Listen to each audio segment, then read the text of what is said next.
Once again, people, we are on the Value Podcast, where valuable people attract people of value. I'm Jamel Jackson, your relationship mechanic.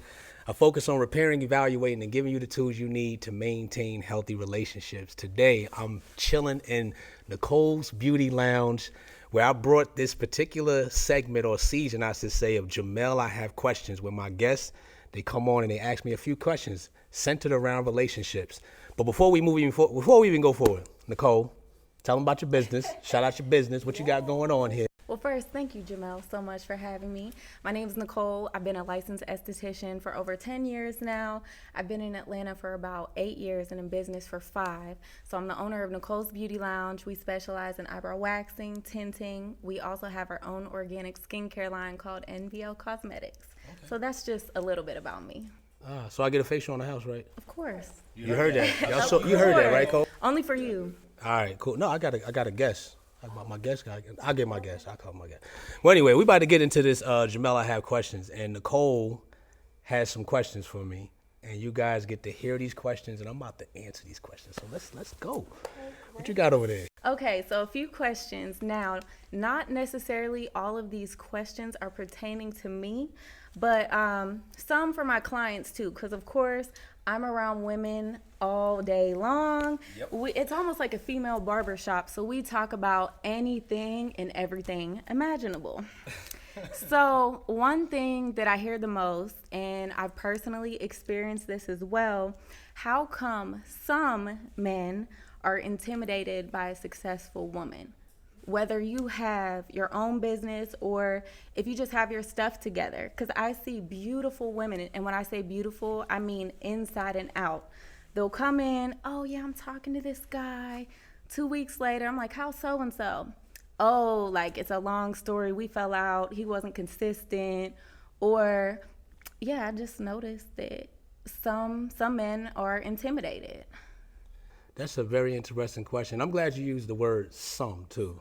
You know, and let that be a disclaimer, because people will watch this and go, oh, she trying to talk about, she said some men. And I believe that happens. One, the word that jumped out to me is insecure. Mm-hmm. If you're secure in who you are, then you won't be looking, especially if it's your partner. Mm-hmm. You know, and some men feel as if when their woman is successful, if they're not at that level, then that may have them, look as if they don't have any productivity or any type of growth. Mm-hmm. If anything, you should compliment her success. You should want her to be successful. Exactly. I want you to, if you surpass me, then man, go ahead, babe, kudos to you. Mm-hmm. But it's back to that security. If you're not secure in who you are, and here's the thing, if anything, step it up. Exactly. You know, depending on what level you are, and it depends on what field you are in as well. You know, some women are in the entrepreneurial realm that may surpass a man who may be doing corporate, mm-hmm. or it might be vice versa. But I don't think you should hate on your woman. Exactly. It's almost like a form of hate or belittling them. No, you should want to lift her up and hoist her up and put her on that pedestal. Babe, keep going. Mm-hmm. So if there is a man watching this, no, keep pushing your woman to the furthest. Push her past the limit. Yeah, exactly. Because even me personally, there's been guys that I went out on a few dates with. They were doing very well for themselves. And then I've had them say things like, oh, don't forget about me when you make it big time, or okay, Hollywood, stuff like that, or oh, I'm trying to get like you. I've even had one guy tell me that he was not good enough for me. So I'm like, wow, like you said, I definitely don't want a man like that. Insecurities. So, well, and then also it goes back to foundation. How long have these two individuals been together? What is their end game? You know, what are we even together for? If it's just strictly business, then let's handle our business. But if it's this is my intimate partner, and I think that's what you're speaking about, my intimate partner, and you don't want to see me succeed, because there's a lot of relationships like that, where you have couples, and some men, you know, since we're talking about a man right now, some men, here's the word jealousy. Mm-hmm. Some of them do get jealous, and I always like to say it's a spirit behind that. You know, the spirit of jealousy that's it doesn't want to see you succeed. And it could be vice versa. It could be the woman with the man. Mm-hmm. But, you know, it's the man, it's this form of jealousy, man, she just, and it can be man, she blows up like that, she's going to forget me. Mm-hmm. You got to question your love and your value system and your loyalty. Where is that at? Yeah. If you don't feel secure in that, then you guys may need to have a conversation. Mm-hmm. and determine what you're going to do. If you're going to move forward, or you're just going to be like, you know what, we just going to have to cut this loose. Absolutely. Yeah, I agree, especially when it comes to the loyalty part. And that's actually one of my deal breakers or non-negotiables. So I guess my second question to you is, what do you think are some non-negotiables in a relationship? Me personally, of course, I look at things like if he has a great relationship with his family, how does he treat his mother? Is he financially stable? You don't necessarily have to be an entrepreneur, but are you out there hustling, at least trying to, give yourself a better life? Stuff like that. Honesty, communication, loyalty. But yes, what are some things that we should let people out there know that are non-negotiables? Because I kind of have like an 80-20% rule. If 80% of things are there that I like, cool, because I'm not perfect either, And it's kind of like business. Even with staff, I'm not perfect, nobody else is perfect, but as long as they give me 80%, I can negotiate that other 20%. Kind of like a business deal, in a way, relationship. If we're talking about core values, I think that's something that should be established right out the gate, right at the beginning. Am I saying the first date? Everybody's different. But somewhere when you first meet this person, I don't believe you should drag the relationship out or go weeks without establishing what your core values are, because you guys might not be in alignment. Some things you may be willing to compromise. Like, you know what, okay, he doesn't want kids, or he doesn't want to move this to this particular town, or he doesn't like this. That's understandable. But some of your core values you have to establish and set your standard and say, you know what, these are some things I'm not compromising on. Like if you're disrespectful, if you are poor with your finances, everybody's core values are different. But you definitely, and here's the thing, out of all the times I've been doing this coaching, there's some people that don't have core values, or they never established them. They never took time to sit down and say, you know what are my core values? What are my non-negotiables? What are the things that I'm not willing to compromise on before I go talk to anyone? And even while I'm seeing somebody, because if we don't establish it out the gate, then you'll be 3, 4, 5 months in, and now this person is doing something and it goes against your core values. And even if you don't express yourself, it leads to frustration. It's hard to get along with this person, and we don't want to communicate that. Some people don't want to communicate that because they're like, man, this person is so fine. I don't want to lose him. I don't want to tell him or her that I don't like that. But no, you gotta express that. There's a chapter in my book, The Value of Relationships, called Lease Agreement, where I express. And I read that. Great book, you guys. You need to get his book. And we're talking about establishing core values right out the gate. Because if we understand our core values, both of us, we have a mutual agreement, then it helps us flow better. Like again, once again, there's some things we may be willing to compromise. And then that's where we just compromise those things and complement each other's core values and just keep it moving. Definitely. But know your core values, especially ladies. I always say that, like, set your standard too. Here's the thing, we're gonna get in this business. Set your standard and live by it. That's so true. Now, even when guys hear standard, they like, oh, her standards is too high, or the guy or the woman, his standard, or woman or the guy, basically, his standards is too high, or her standards is too high.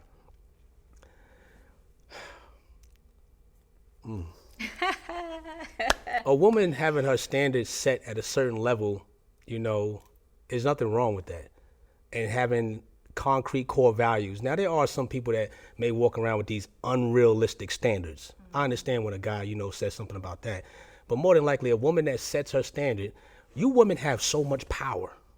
So much power. I don't think you guys know how much power you have.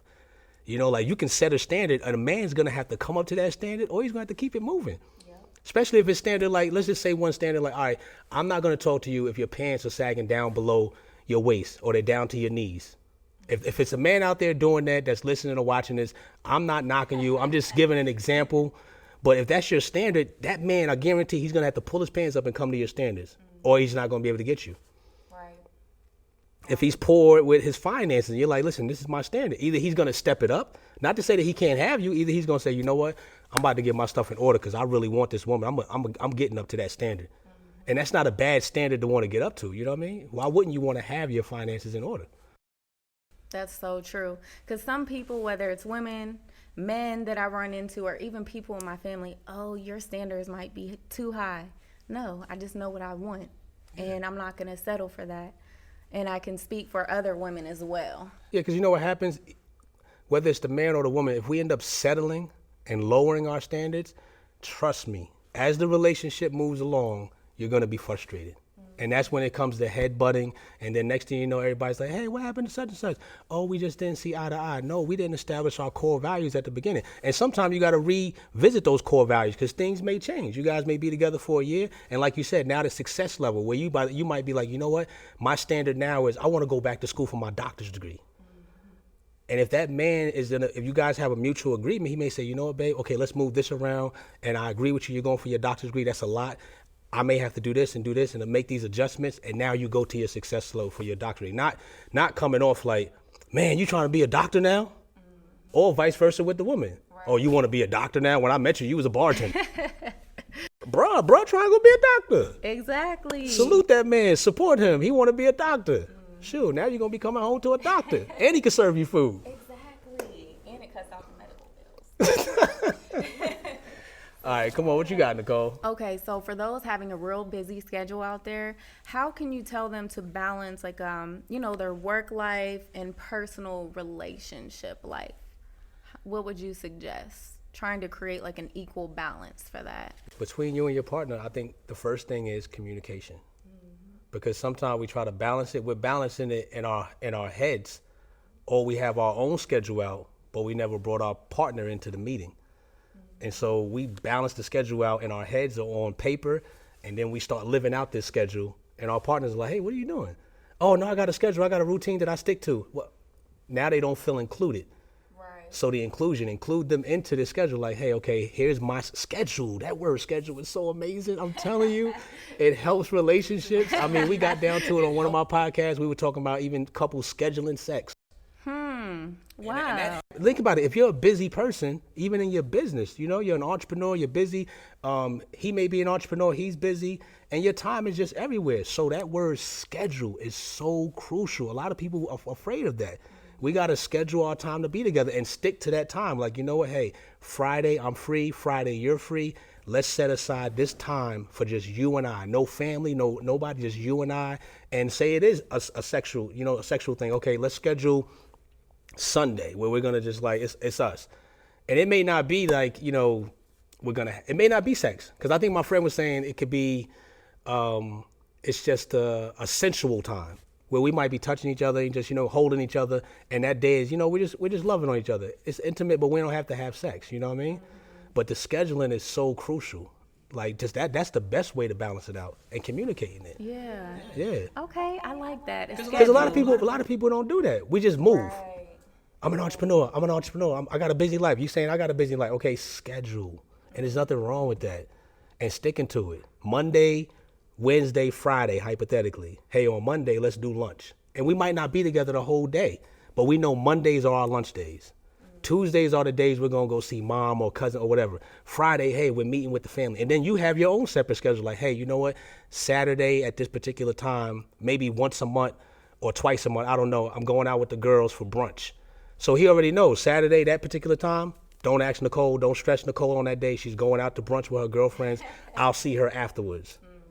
And then it avoids a lot of confusion settling in. That makes sense. I like that schedule. I've never thought about that before. Yeah. I mean, here's the thing. You have a schedule for your business. We have schedules for everything else. So when it comes to our relationship, especially with intimate partners, and the world's so busy and we're all so busy, schedules keep things in alignment. So speaking of schedules, mine varies. It's ups, and downs all the time. So another question to you is, I'm probably going to be bi-coastal eventually. How do you feel about long distance relationships? So what do you think about that? I think they're awesome if they're handled right and dealt with correctly, and there's a schedule. But everybody's different. Some people can't handle that. If there's like me personally, like I have a relationship that I'm in, an amazing woman, long distance, not too far, about 5 hours away. Okay. But we schedule. So it keeps me at peace, she's at peace. We just set the schedule. I wouldn't be able to do per se one of them people that if my significant other was way overseas for like 7 months at a time, I wouldn't personally be able to do that. But everybody's different. But even in terms of that word schedule again is so important. So with me and my partner, we schedule. Like, you know what, hey, I'm going to come this month or I'm going to come this time, and we schedule it and just keeps things flowing until we come to that mutual agreement that, okay, we're both going to be in the same state or the same place at the same time. You know, if there's no schedule, it's going to always lead to frustration. You know, one person's going to get mad. Oh, you always gone. But if we have a schedule, then we know what's coming up. And here's the thing, if we're not in agreement with it, then just say that. Right. A lot of times we don't want to communicate that because we're like, oh, I'm afraid of losing this person.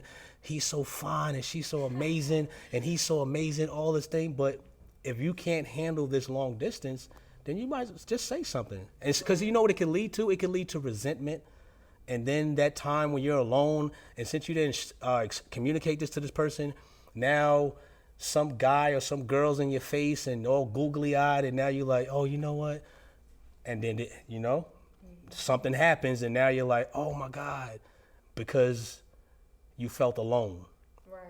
But if you were communicating this to your partner, it'd be better to do that than do that to a person. And then now you hurt somebody. Right. You know? And a lot of people out here doing that. That's true. They want to have somebody long distance and somebody close by.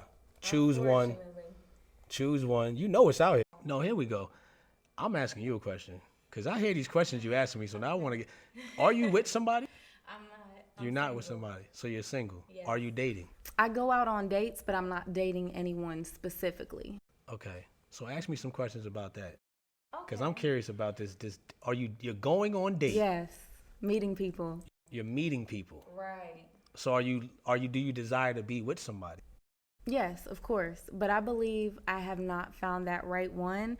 And I'm around women all day. So I never get to really go out and meet men. When I do, I'll try to look for, like quality events. I'm not going to go out to the club at 2 a.m. and search for my future husband, But believe it or not, this sounds crazy. I joined a couple of dating apps. And everyone's like, why are you on a dating app? You're too cute to be on a dating app. I don't get out much. Mm-hmm. I do not get out much. So I met a couple really cool people online. But like I said, it's just been like a meet and greet, dinner, just discussing things like when you first meet. So I really haven't, I'm dating, but I'm not dating. So how would you even suggest getting out and meeting quality men? Because, as you know, there's a lot of beautiful women in Atlanta. Anytime me and my girlfriends, we go out, we're like, oh, wow, like there's more women than men. Or the men that we see, they're all with somebody. So that's an issue that I've kind of ran into also. So are you saying, like, where would you go? Yeah. Like, where are all the good men at?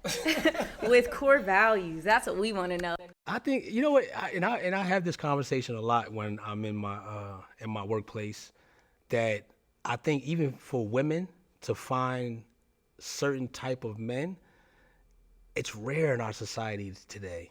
And the same thing for men, because I don't want to let like the men are having that issue, or I wish to say struggle as well, to find women that have these great core values holistically. It's like you find a rare diamond. I found a rare diamond.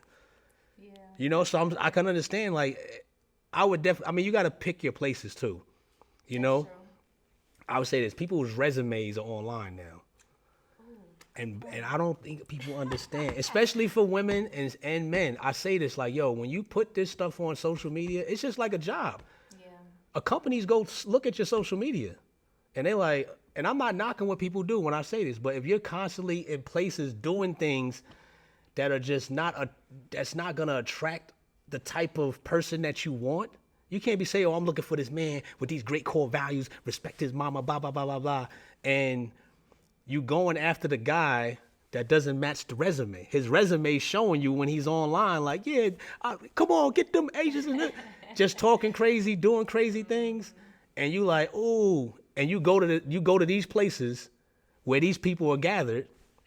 What do you expect? And so even for the woman, I think you got to watch your resume. Because what you post online, there may be a guy with core values that's looking and he'd be like, man, oh, nah, I thought she was the one, but man, I ain't know she keeps standing on the people's furniture. And oh, I know they're gonna kill me for this one, man. All over the place. I know they're gonna kill me for this. I'm just saying that becomes your resume. That's true. That becomes your resume. So when that's your resume, Think about it from a job aspect. You can't sit there and say, oh, why I didn't get hired? Yo, your resume is like the dude, like, okay, she fine. I mean, and think about it. How much, that's everywhere. Popping your booty, doing whatever, or dude maybe on there flashing money, throwing money up, fly car. That doesn't make, that doesn't equal core values. Now, I'm not saying you should be on your social media, you know, all studious and doing just like, hey, you know, reading a book every time. But that attracts certain type of people though. So I would say picking the environment does matter. Like when you say you go to quality events or a certain type of lounges, or maybe it's a park, or it's Barnes and Nobles. Yeah. I know somebody looking at me right now like, man, Barnes and Nobles. Yo, I'm just saying, when what you looking for? And I'm not saying just because they in Barnes and Nobles that they gonna be the one. You can meet them in the mall. I met my rare diamond in the mall. Okay. You can meet them in the mall, you know. But then also, I say valuable people attract people of value. So how are you portraying yourself? How are you carrying yourself? What are your core values? Because I believe that's what you're going to attract. If you're carrying yourself a certain way, you're going to attract that same type of energy. You're going to attract that same type of person. Does that answer your question? Yeah. Okay. Absolutely. Maybe obviously I haven't found the right one yet, and that's okay, because I'm definitely not in a rush. But I know it'll happen when it's supposed to happen. He's going to find you. Oh, yeah, for sure. I believe the man should find the woman. Absolutely. You know? Now, I'm not saying a woman can't approach a man, but I believe the man should find a woman. Yeah. And ladies, once again, man, set your standard. Yeah. When your standard is set, you'll attract that certain type of guy. Because there are guys out there. I know some guys personally that have some great core values. Don't be coming to me, y'all, trying to get the hookup. I don't put people together. Not like a couple of them single, because I don't really hang out with people that their values aren't in order. You know what I mean? Not to say like I won't hang out with some of my old friends, but nah, the core values. Same. Set your standards. Yes. And stick to them. And stick to them. Don't lower them. And here's the thing, sometimes we can lower our standards with our, not even just with ourselves, but for other people to appease them. So it might be your homegirls, and their standards might be kind of low, and yours is up here. And then you find yourself compromising your character to appease them. Right. And now you end up in the same boat. Yeah. And you got to be careful with who the people you got around you. That's so, so true. Girl, you don't need to be talking to him, and he might be a great dude with the core values. Exactly. And now you're afraid of losing your friends, because now you start spending time with this person, and they like, man, you ain't come around no more. That's because you about to build something. You know, listen, you found that rare diamond. It's rare in society today. It is so rare. It's, it's not like the old school days, and I'm not even super old school, but it's even hard to find a guy that will open the door for you. Yeah. It's crazy. I'm a mushy, lovey type of guy. Real talk. I open the doors. I do all that stuff. Yo, relationships are not that complicated as we make them, man. Not that complicated. The man will find you. That's true. Stick to your core values. Set your standards. He'll find you. You know the thing is, man, like, what was I going to say? Dang it, man. Just women have so much power, man. I can't stress that enough. And finding, like I said, the rare diamonds out here to find people, man. Rare. And this is what I was going to say. When you find that person, here's what usually happens, man. When you find that person, and you understand you have a rare jewel or a rare diamond, hold on to the person. You know? Yeah. Because once again, when we find them, now we go into this part of, I said this on one of my other podcasts, some of us just like the idea of the relationship, but not the commitment and the weight and the work that comes with it and the responsibility. So we find this guy, oh my God, amazing guy, core values, I'm willing to compromise in this area, everything ABC line up. And then this guy's like, hey man, you know what? I want you to be my girl. And you like, okay, boom, I'm his girlfriend now. That's my bae. So you guys start moving and everything. You're scheduling everything. It's growing. And you like the idea of this man. Now you're like, and you desire to be married. You're like, man, I could see him as my husband, girl. He could be my husband. Telling everybody in the beauty lounge, yeah, right. Girl, I met such and such, and I don't know, I think I might marry him. How long y'all been together? Man, we've been together for about 6 months now. Okay. Now here's the thing, you got this rare diamond, this rare man. Now let's say he comes and he's like, look, he come in the lounge. He like, Nicole, been with you for this, you know, will you marry me? Now the idea is about to be executed. Now the question is, what is Nicole gonna do? Right. I don't know. I'm not saying that I'm not telling you what to do, but what are you gonna do? Because now you understand that you have something rare, you know. And what are you gonna do? So let's just, what are you gonna do? I'm gonna make a move. You gonna make a move? Yeah, I'm gonna put in work. Yeah. So that's the part where most of the time the train runs off the track because people will go, oh, hold on a second, this is too much. I'm not ready for this. I don't want to do this. Honestly, I'd rather do that because dating is tiring. It's literally exhausting. Going out with like a few people, you know, Monday, Tuesday, Wednesday, certain days a week, getting people mixed up. Like, oh, did I tell him this already? It's too much. How old are you? I'm 30. Okay. Yeah. I was telling myself that like that's when I was going on dates, I didn't have the bandwidth to remember everything. Like, do you go out with 3 people? Do you go out with 4? Do you go out 5? It's so much. I actually had a whiteboard and I was writing stuff down. I said, this is too much. I said, I can't do this. Exactly. I'm the type. That's why I can't be a player. I couldn't have been a player. I would have got busted because it's too much data. It's like, oh, I gotta remember her name, where she went, and then such name, and then man, what was she? Did she say her mom like? Okay, where was she? What was her favorite movie, and what was hers? Too much. Give me one person, and I'm good.